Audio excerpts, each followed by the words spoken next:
তখন সেই মেয়েটি জানতই না বিয়ে কি, সংসার কি।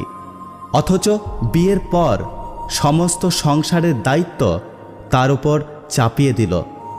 আর এর মধ্যে কিছু ভুল হয়ে গেলে শুনতে হতো নানা কথা, কখনো স্বামীর আদেশ, কখনো শ্বশুরবাড়ির লোকের আদেশ। মানতে মানতে সে নিজেকে খুঁজে পেল না। সে তার পুতুল নিয়ে খেলার বয়সে জন্ম দিল একটা সন্তানের। সন্তানের জন্ম দেওয়ার সময় ডক্টর বলল, মা ও সন্তানের মধ্যে যে কোনো একজনকে বাঁচানো যাবে। সেদিন তার স্বামী সহ শ্বশুরবাড়ির লোকজন কোনো কথা না ভেবেই একেবারে বলে দিল বাচ্চাকে বাঁচাতে, কারণ বাচ্চাটি তার ছেলের সন্তান ছিল। তারপর সেই 17 বছরের ছোট্ট মেয়েটির